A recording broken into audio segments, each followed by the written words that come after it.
Hello. It's been a minute since I made a video. But I'm here to first be honest and step on some toes, of course, but in love, and accountability. And you're not hearing from a woman who's just watching videos and seeing shorts who got an opinion without her own reality. Um, so let's get into it. There is more and more women complaining about not having kids. It's hard being a single mother. Nobody is coming to help you. Nobody is coming to save you. Y'all, we just shouldn't have kids because it's just so hard, so on and so forth. Some very valid points depending on some other factors.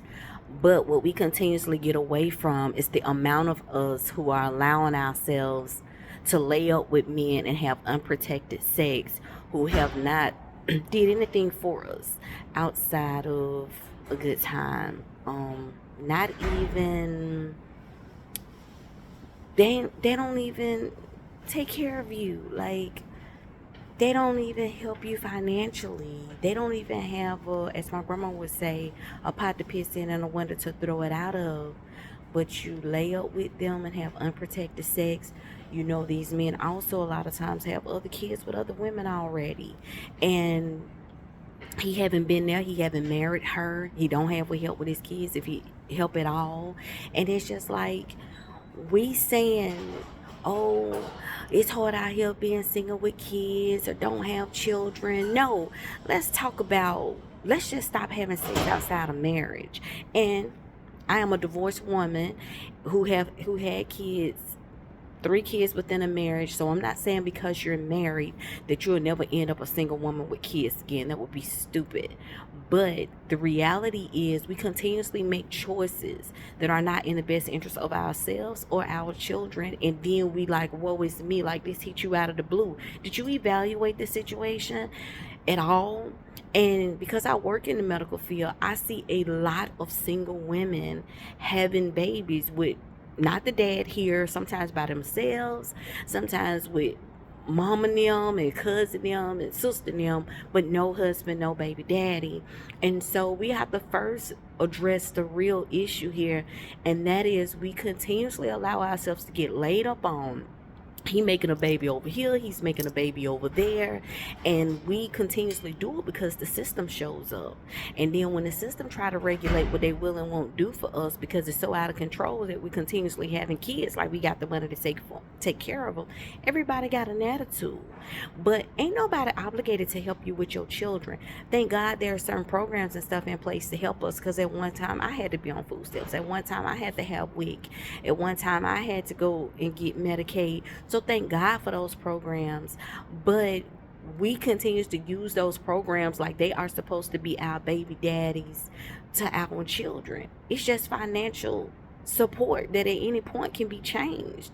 And so I'm challenging you that just as much as we're making videos about not having kids, we need to be making videos about women taking some accountability of laying down with these men unprotected and laying down with these men who shouldn't even be in your bed in the first place. When you evaluate his whole circumstance, it's some situations I hear about, and the first thing I'm thinking in my mind, why are he even in your bed? Why are you even entertaining him to any degree at all? So you can feel how you feel about me, but know that what I'm saying is not from a place of judgment. I had a baby at 16.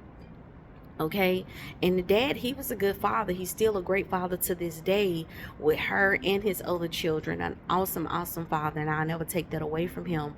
But my other 3 kids, I was married, and of course we ended up divorced. So it ain't like, oh, I'm here like, oh, she's a married woman who can't understand, so on and so forth. This is not the pot calling the kettle black. This is simply saying that we need to take some accountability on the situations that we get ourselves in and then play victim. So I love y'all. I hope this falls on good ground. The word tells us that there's hard ground that can't receive, there's ground that is able to receive. So when the seed is sown, it blossoms and it grows. So I pray that you are fertile ground, and that you don't hear this as condemnation, but as conviction and accountability.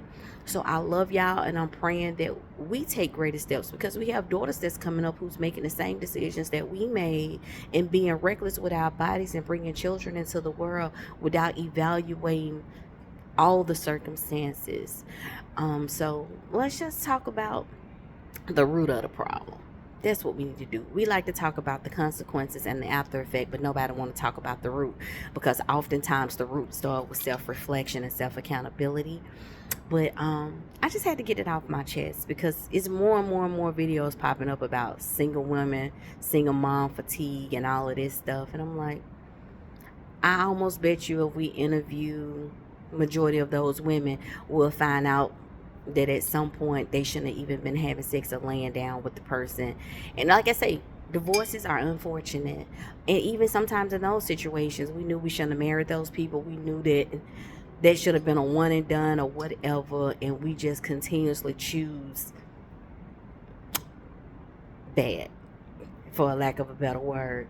So I love y'all, and I pray that this blesses someone. I'm looking forward to having a conversation if you want to have it, but let's not have the conversation from a place of feeling judged, but more so from a place of understanding. I love y'all. Have a good day.